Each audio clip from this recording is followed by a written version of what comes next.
today, Janet Law. And unity has been her lifelong foundation of her spiritual practice, teaching, and speaking. Janet works in the healthcare field as a practitioner and feels the interconnection to the living world and beyond.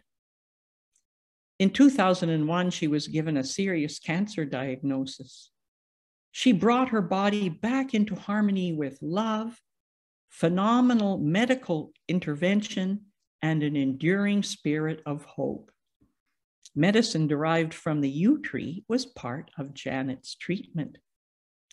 On the lighter side, Janet once worked in a comedy club, and there she had a rowboat ride with Jim Carrey and a long chat over Perrier water with Robin Williams.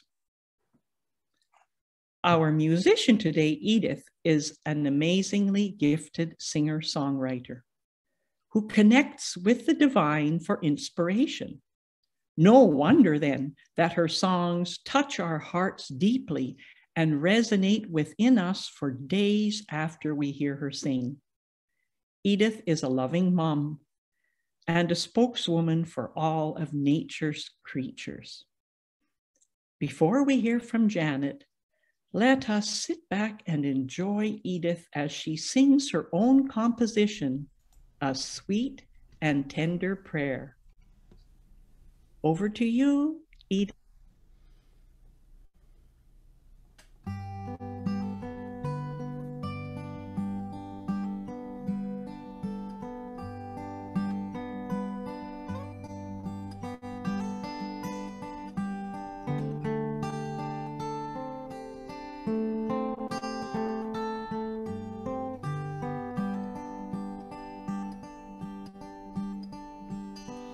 Oh, if I were a ray of light breaking through the dawn, I would shine my heart to God, a new and glorious morning.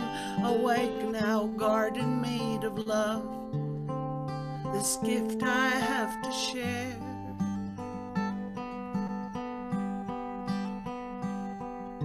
The blessings of the light of God, a sweet and tender prayer.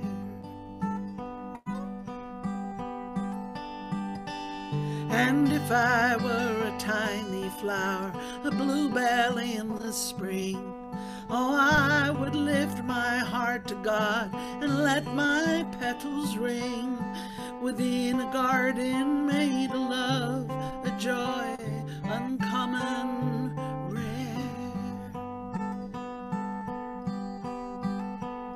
The blessings of the light of God, a sweet and tender prayer.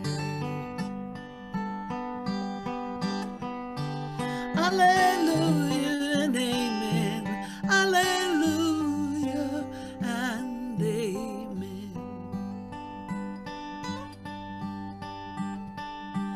Alleluia and amen, alleluia and amen.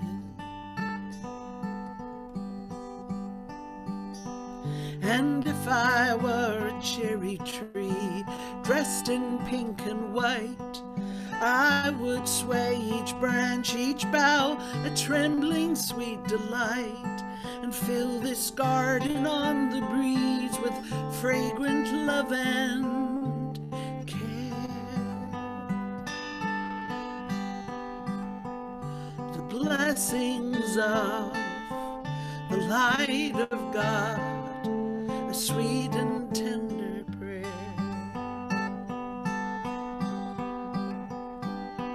And if I were a shower of rain, droplets splashing, dancing down, I would wet each leaf and dart the soil and keep it moist and brown. And sometimes storm clouds have a place within the garden fair.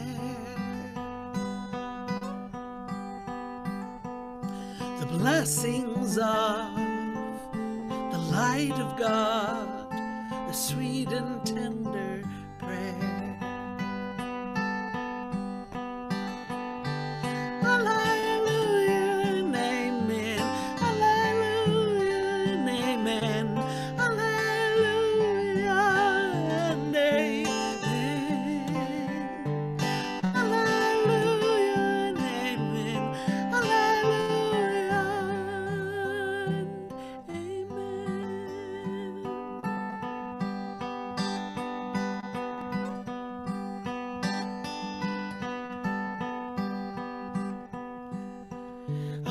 in each heart, in every soul.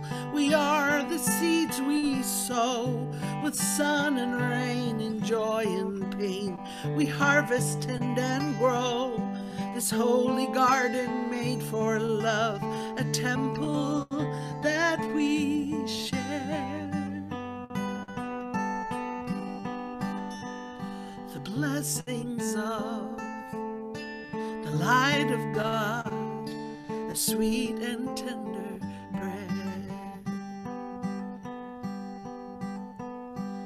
Hallelujah and amen. Hallelujah and amen.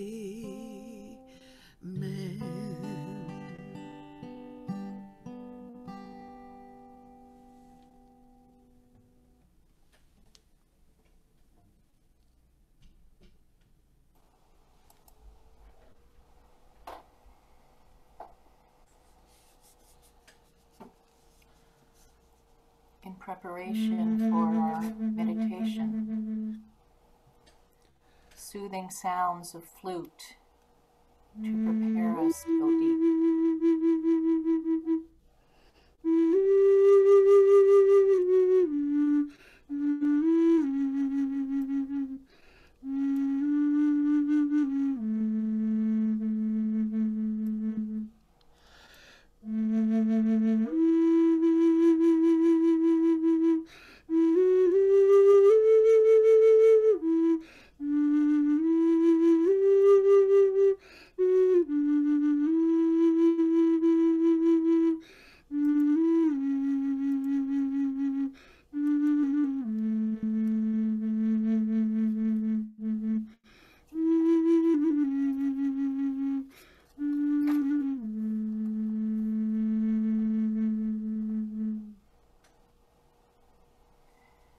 There will come a time when you believe everything is finished, that there will be the beginning today. We take a few moments in meditation as we focus on these fresh starts, new beginnings. And we have now found a quiet place where nothing can disturb the calm peace of your soul. You are in a comfortable position, gathering together in your home, yet connected to this circle of caring. May the presence of the healing balm of this pure love be with you in this moment. And from that deep place within the silent space, a small voice is heard, echoing. My consciousness is not bound by time or space. I am part of the vast, unified wholeness of this universe. Together we set the healing tones of God, and we bring our awarenesses to the sensation of your breath and the gentle rhythm that it is creating within you. Let it be just as it is. Each inhale and exhale announces the next breath. Expand this awareness now to the sensations of your body. Sitting upright, allowing your own personal spiritual authority to be expanded,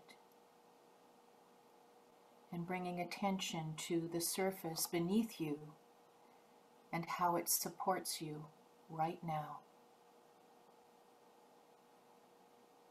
Root your body in its strength and become aware of your connection to it, complete, whole. And in this moment, you are grounded by the unwavering resolve of spirit. Consider that this moment, right now, has never been experienced before, and it can never be newer than it is right now. In fact, there are no moments other than the one right now, and only the flow of experience. This is the description of the very nature of life and our ever-evolving place as an intimate part of the whole. We are present to the perennial now, curious, experiencing deeper awareness in the dazzling river of life's delight, the welcoming scene right now. It is the Easter season, and we take a fresh breath and we devote our full attention on God, the source of all vitality, all inspiration, and it is all that we could ever need. In the beginning,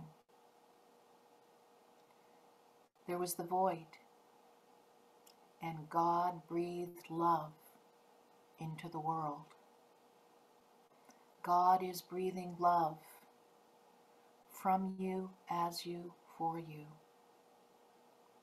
And every part of your body, mind, and spirit is celebrating divine life right now. We will now go into the silence with this affirmation. Every part of my body, mind, and spirit celebrates divine life. Every part of my body, mind, and spirit celebrates divine life. In the silence,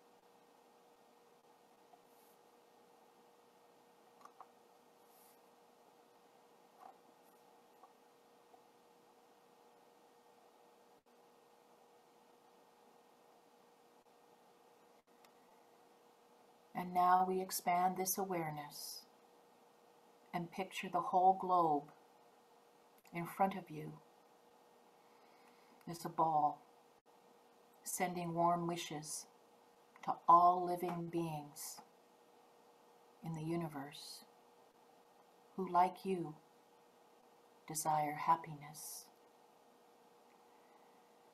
And we go into the silence once more, with this prayer. May you live with ease, happiness, and good health. May you live with ease, happiness, and good health. May you live with ease, happiness, and good health in the silence.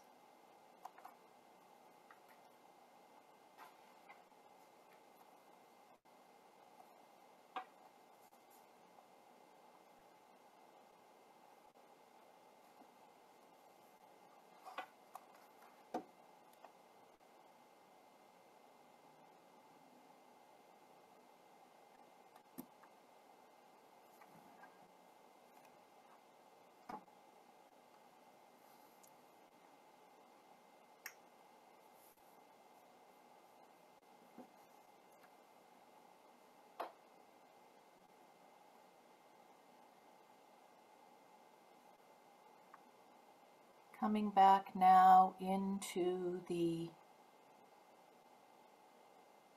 human world, which we're all in, and know that you are the light in the world. Let yourself be dedicated to the light that sets souls free to be who they are. And we now begin to open our eyes, bringing this time of prayer and meditation to a close.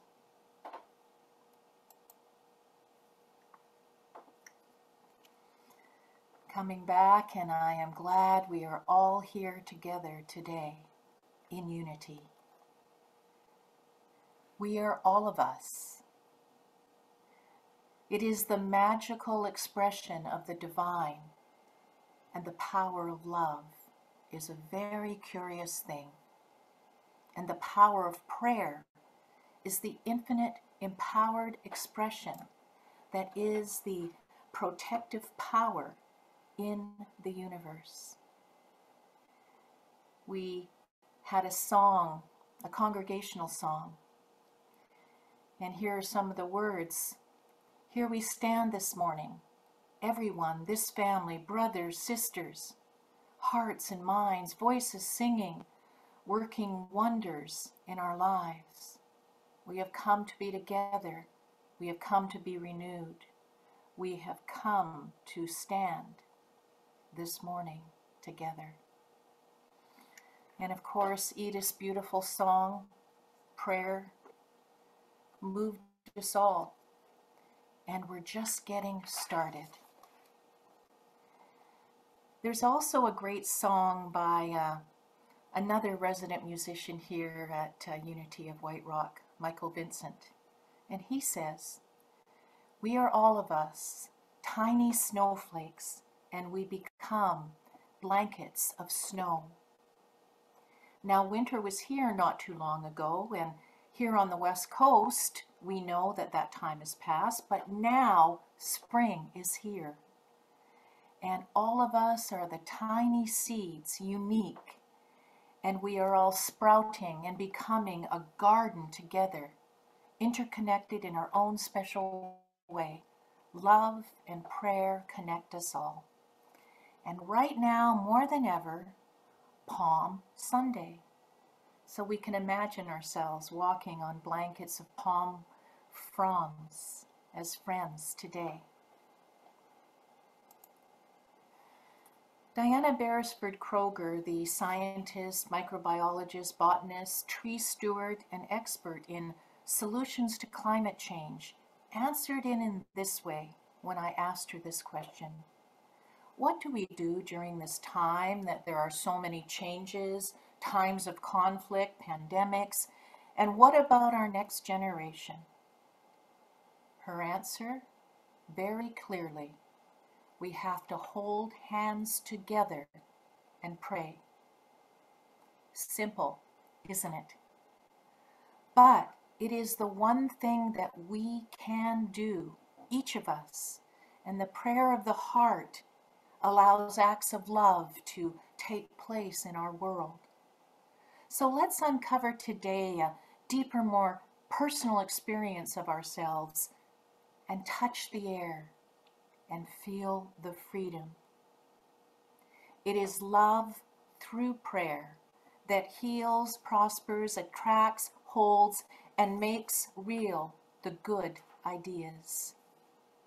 And the power of prayer can also be and remind us of the song by Bon Jovi, which is, "We are living on a prayer."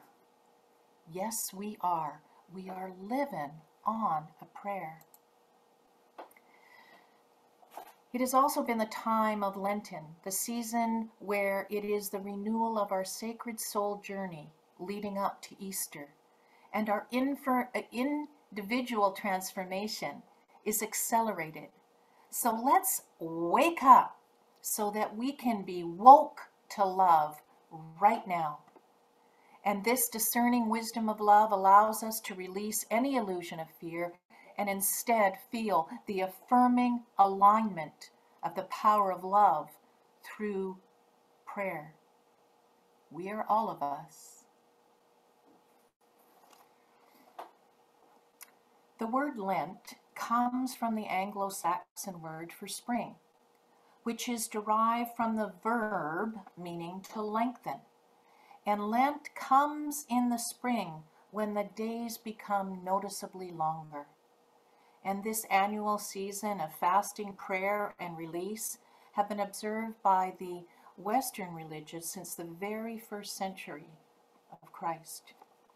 And the first day of Lent is always called Ash Wednesday, and it was custom in this season for the early church to sprinkle ashes on our heads as a way of releasing and letting go, a token of that.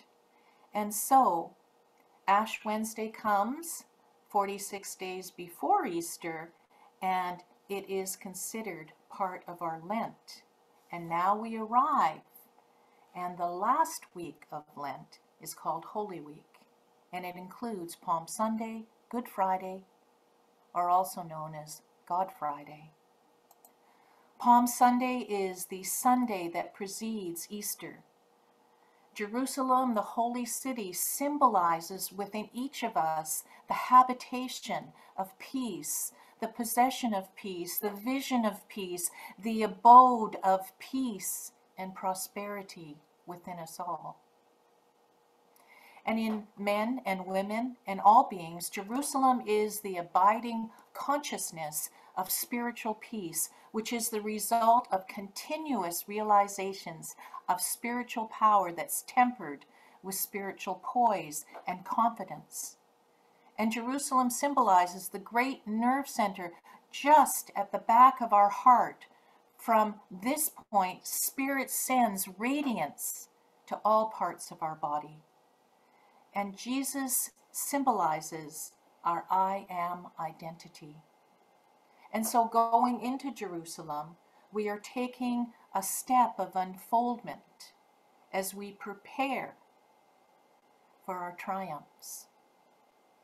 Jesus riding in on a donkey into Jerusalem means the fulfillment of times when the spiritual I am within us takes over and lifts all of the human forces up to the spiritual plane of mastery and purity and peace. And when the I am is in charge of the body, a new order of things is inaugurated. Through high and pure ideals, the whole consciousness is raised to a higher, deeper, and wider standard and resonance.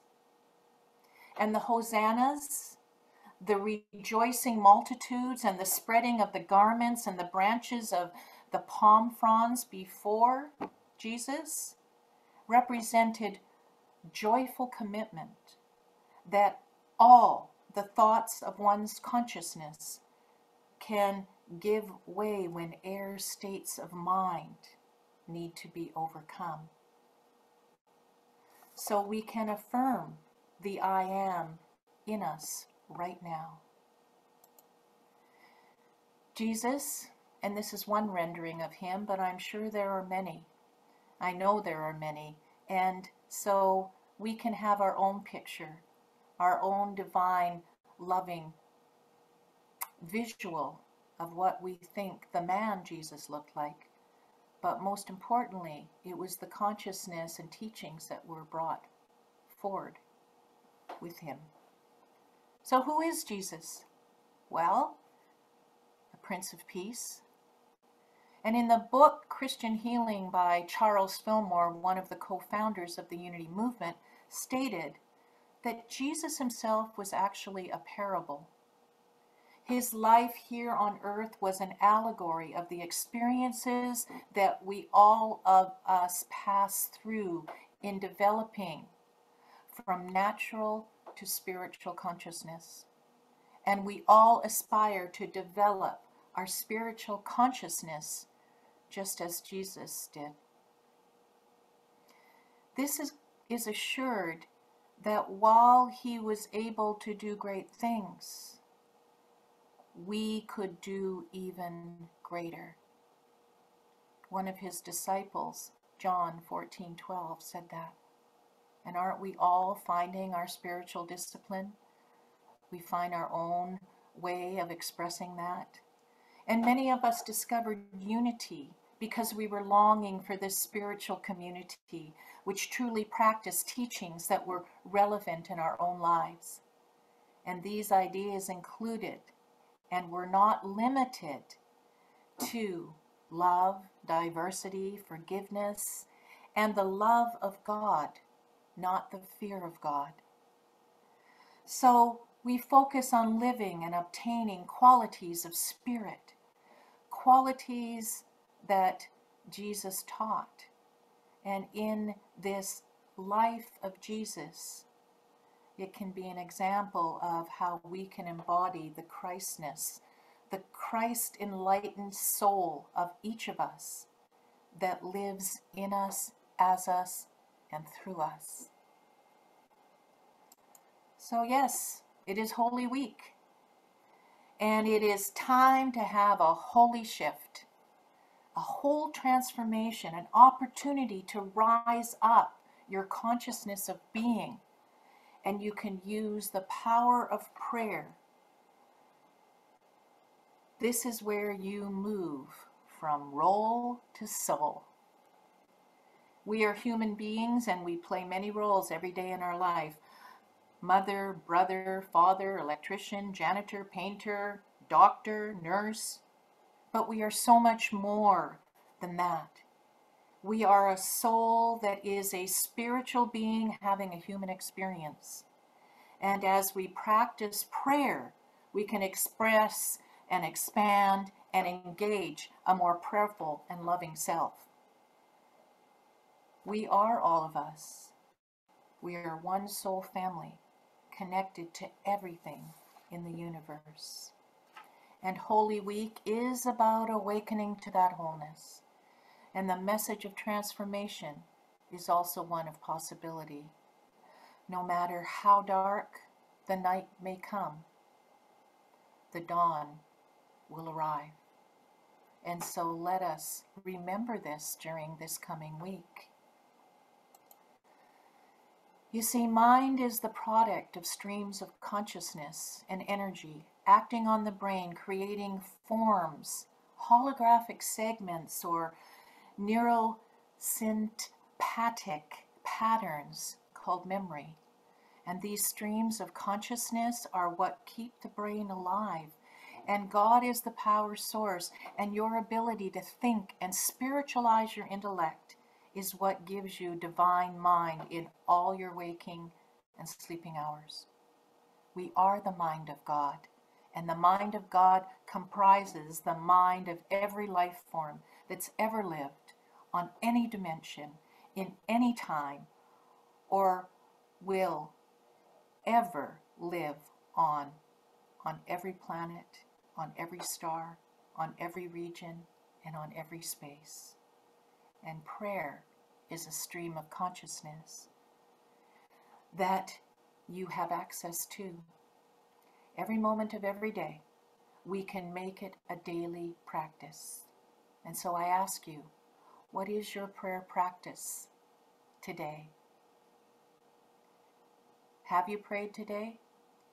Have you took time to meditate? Well, I know we just did a few minutes ago, but it's important because this wise, creative power of prayer inspires and embraces us to our divine nature. And together we can make known the unknown. The mind of God comprises the mind and wisdom of every life form. And this absolute wholeness can be represented very clearly in a spiritual community that lived many years ago and still exists today. And they were known as the Essenes, the early mystics. And it was believed and documented in the Gnostic Gospels that Jesus practiced and studied with the Essenes as part of his ministry. And some of these mystics were earth prayer angels, really. The Essenes was a Greek word, and it came from the Egyptian language, though, an Aramaic in source. The Essenes were in Egypt, but also in Palestine, in Cyprus, in Asia Minor, and in Mesopotamia, and they existed worshiping the one God. And they revered nature, and they were on earth, and they believed that their earth-based wisdom tradition, their religion, was aligned with the sun and the moon cycles and the seasons of the year. And they experienced, honored, and rejoiced in the sacredness of nature. They did this on a daily and seasonal basis, and the essential idea of the Essene community was to recognize the unity of God in all things, and to integrate this true spirit of the Essenes. They did this with connections, their holy communions, and they did this with the awareness of unity. The Essenes worked with the angelic forces. They worked with the angelic forces of the universe, and their prayers were seen to be messengers of God. And in the Essene tradition, the angels were specifically not to be prayed to or bowed to, but rather they represented metaphysically that they were seeing the hand of God. These angels were perceived as carriers that amplified the prayers.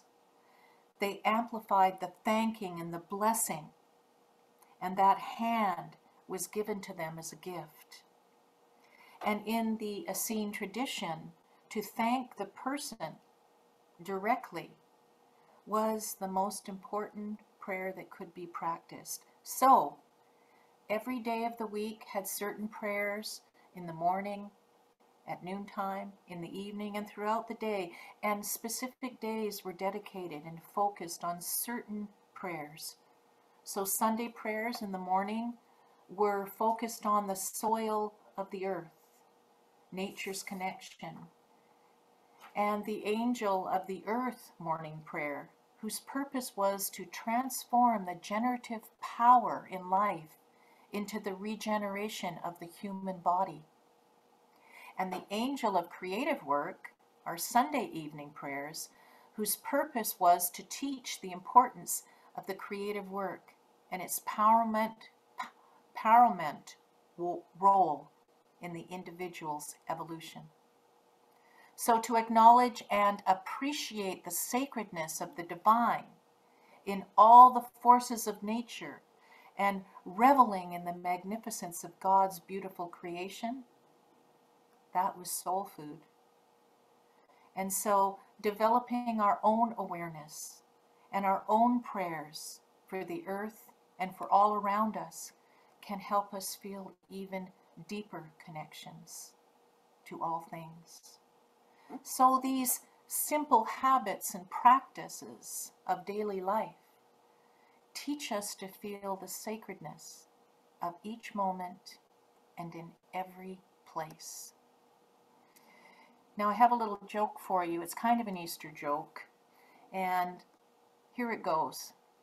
What happens when you disrupt a rabbit burrow? Well, here's the answer. You get hot, cross bunnies. So don't do that. Make sure that the tempers don't flare, and make sure that you stay true to your prayers every day so that you can feel soft and cuddly in all situations. So I have an example, and I wanted to tell you a practical story of prayer. I had a very dear friend named Bob who had a sailboat, and this was many years ago, and he would take us out regularly after church.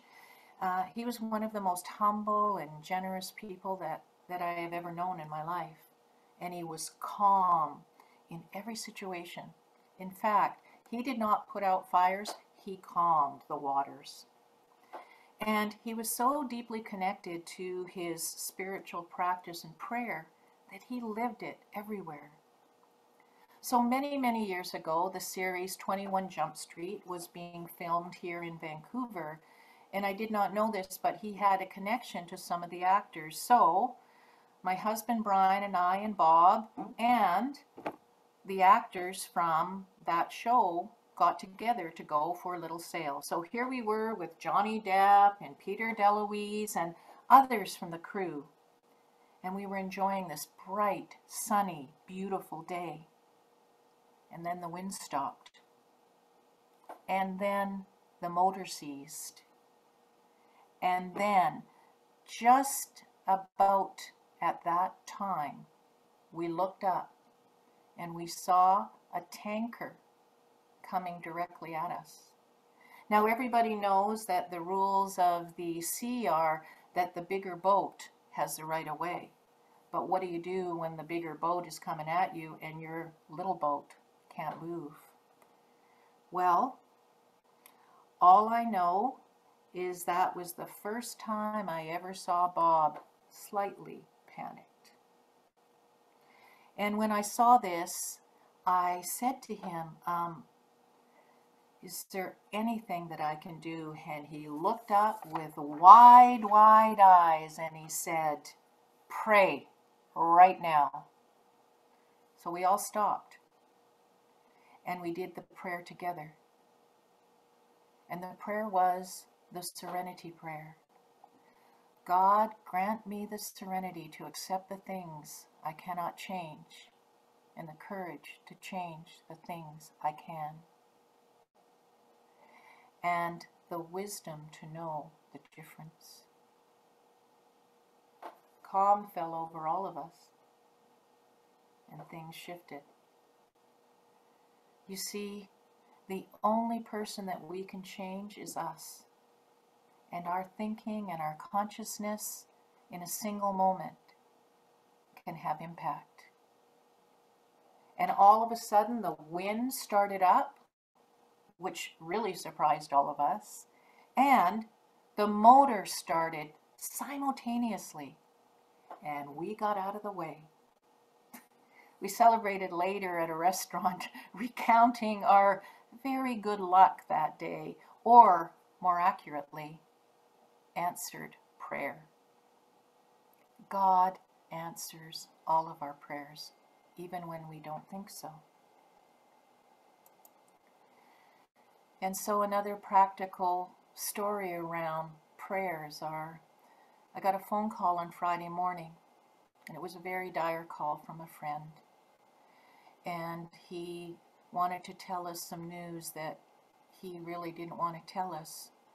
But it was that his wife, our friend, had learned about 6 weeks ago that she had a very, very serious medical diagnosis, and in fact was given 3 months to a year.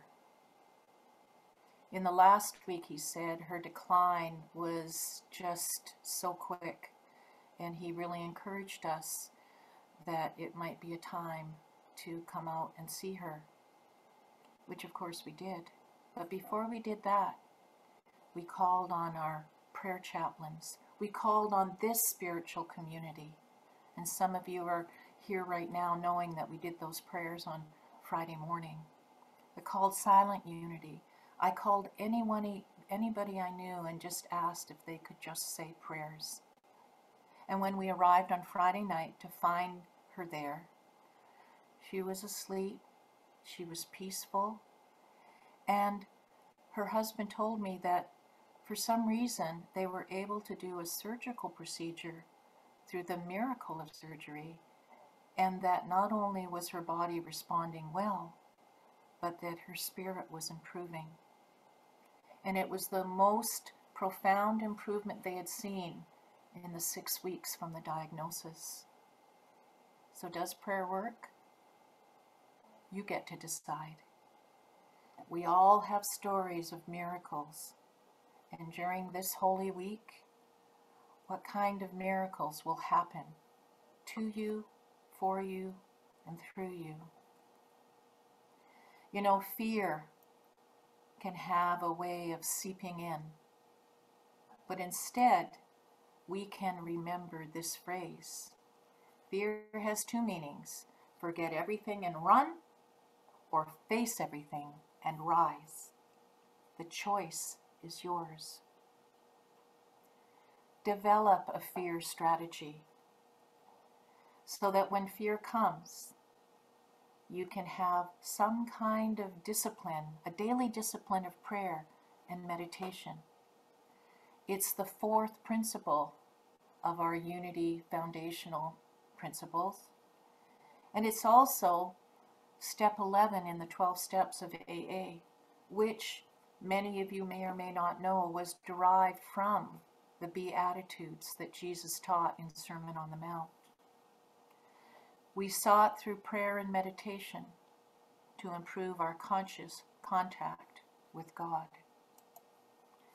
And so, let everything you do be done in love, and let everything you do continue to be done in love. Rise to this new way of thinking and allow prayer to be a guide. These are spiritual tools and practices that we all need to put inside our everyday living. And I know that each one of us will find a way that works for them. Charles Fillmore said that love binds together the whole human family. Of all the attributes of God, love is undoubtedly the most beautiful. And through love, not fear, we can pray without ceasing.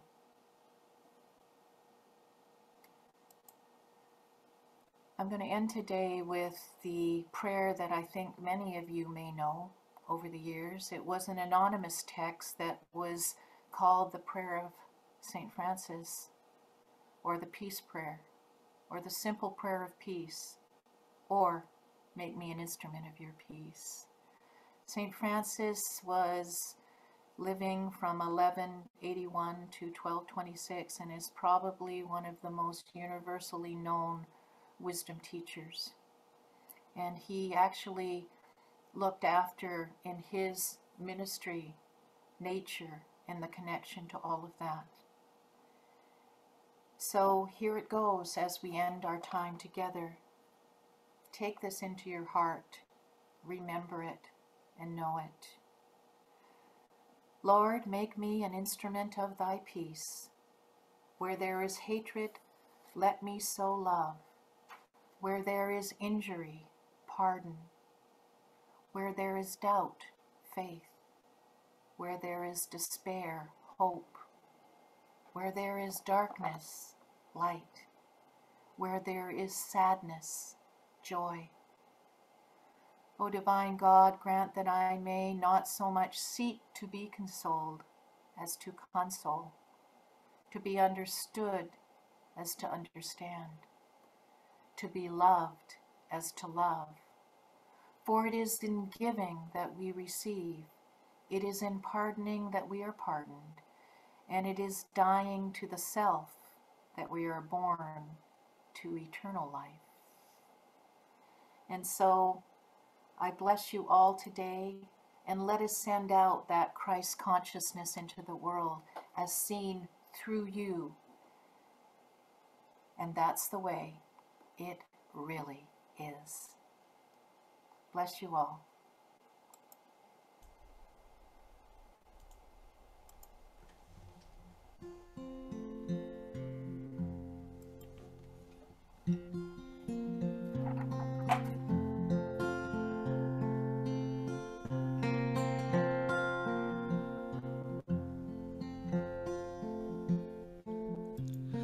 Walking through cathedral trees,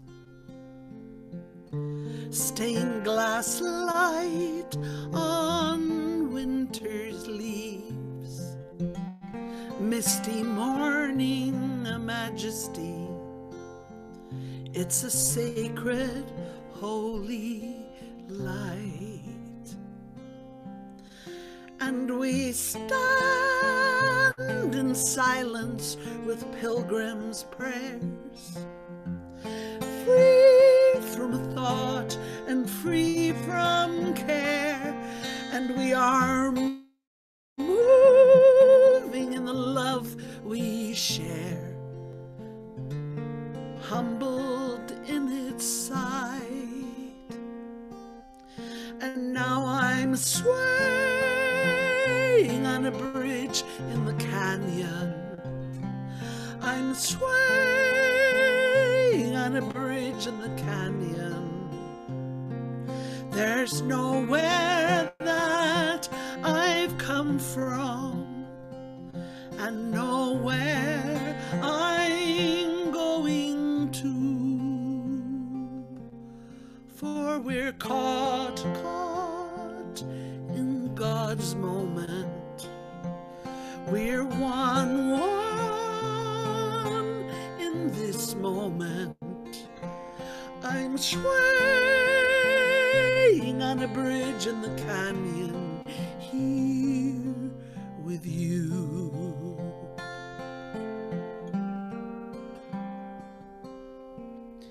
He said, this is the way life is meant to be,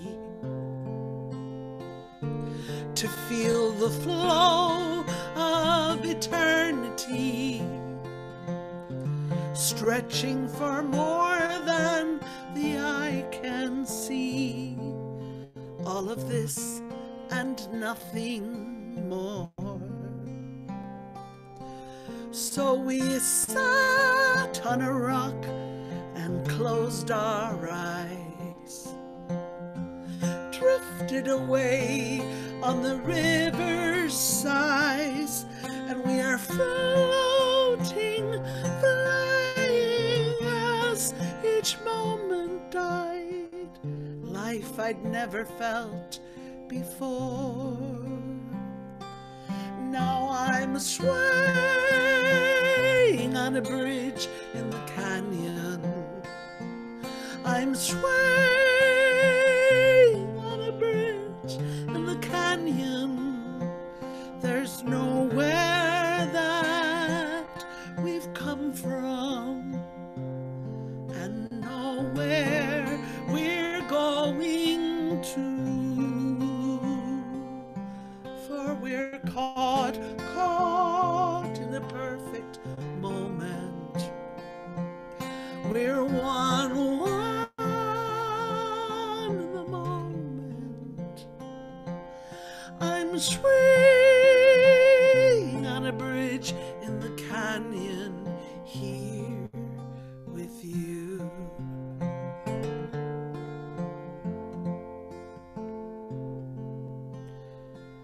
He said, this is the way life is meant to be. We're one with the earth and the sky and the trees. It's all that's you and all in me. There is nothing left to fear.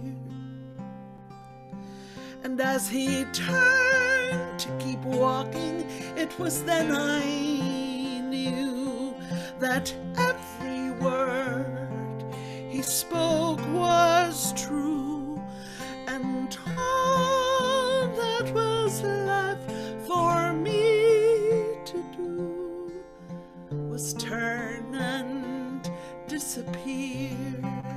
And now I'm swaying on a bridge in the canyon. I'm swaying on a bridge in the canyon. There's nowhere that I've come from, and nowhere we're going to, for we're caught in a perfect moment.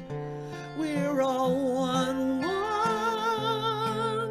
in this moment, and I'm swaying on a bridge in the canyon here